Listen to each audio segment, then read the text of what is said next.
Uma das áreas mais legais da psicologia social é o estudo da dinâmica de grupos. Como você definiria um grupo social? Existem muitas perspectivas para isso. Eu vou aqui trazer dois pares. Existe a perspectiva do grupo psicológico versus a organização social e dos sociogrupos versus os psicogrupos. Os grupos psicológicos são pessoas que se conhecem, compartilham objetivos, maneira de pensar e interagem com frequência, como por exemplo um grupo de estudos da faculdade ou então a atlética. Já a organização social é um sistema de pessoas que têm objetivos em comum, mas que não precisam ter todas as outras características que um grupo psicológico tem, por exemplo, uma empresa e uma ONG. Quando a gente pensa nos sociogrupos, essa relação existe justamente pela necessidade de se trabalhar em torno de um objetivo. Por exemplo, o quarto de um pensionato, que seria como grupo os colegas de quarto, ou um coral. São pessoas que trabalham em torno de um objetivo. Já nos psicogrupos, são grupos em que a interação é a finalidade principal. Então, por exemplo, pessoas que pegam o mesmo ônibus juntas todos os dias, ou pais que se encontram em um parquinho. São grupos nos quais a interação entre eles é a finalidade principal, é o que une eles.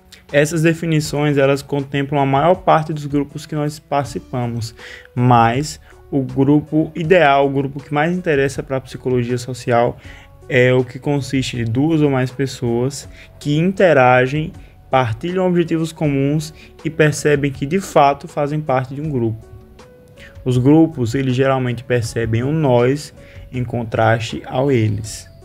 E eles podem existir por diversas razões, para atender a necessidade de afiliação, para oferecer e trocar informações, para proporcionar recompensas ou alcançar objetivos.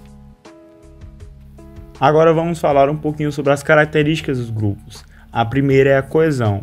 Coesão é a quantidade de pressão exercida para que os membros do grupo eles permaneçam juntos. É como se fosse um laço que amarra essas pessoas juntas.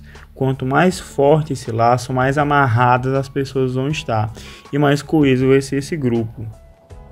Não só um laço, mas a coesão grupal também pode ser comparada à figura de um imã, porque o fator de atração é muito determinante para que as pessoas pertençam a grupos.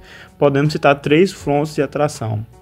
Atração pessoal entre os componentes, pela tarefa a ser executada e pelo prestígio em pertencer ao grupo. Quanto maior a coesão, mais satisfação, comunicação, influência exercida e produtividade. As normas são o que possibilitam o funcionamento do grupo. Essas normas não são só regras impostas, mas na verdade são expectativas e padrões de comportamento partilhadas pelos membros do grupo. A existência das normas facilita o trabalho do líder, porque substitui a necessidade de usar o poder.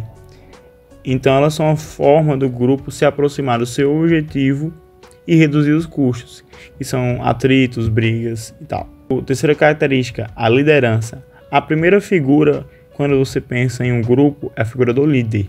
E antes se acreditava que existiam líderes natos, pessoas que nascem para ser líder. Mas hoje se entende que a liderança na verdade é um fenômeno emergente. É a atmosfera, a necessidade e a interação entre os membros do grupo que são o termômetro ideal para se decidir quem seria o líder para aquele grupo. Existem alguns tipos de liderança.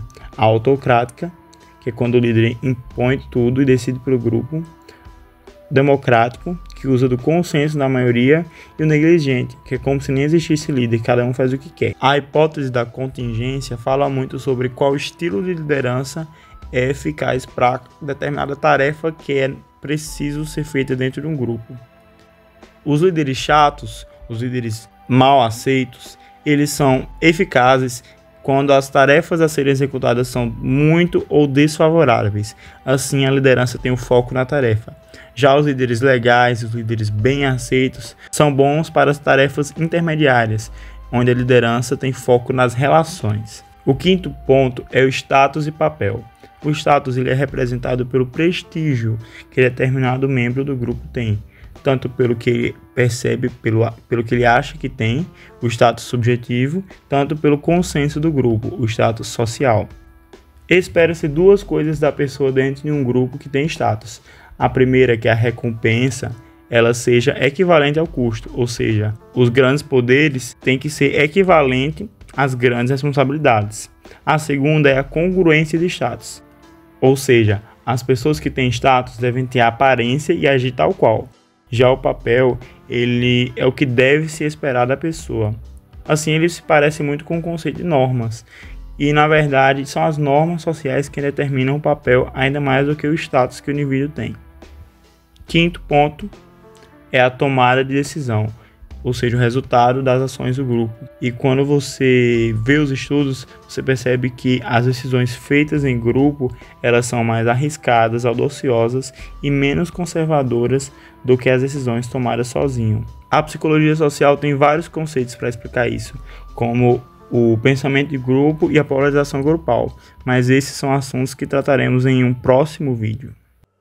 Se você gostou desse vídeo, aprove com um joinha, socialize suas impressões nos comentários, seja altruísta e compartilhe com um amigo e salve para conferir depois.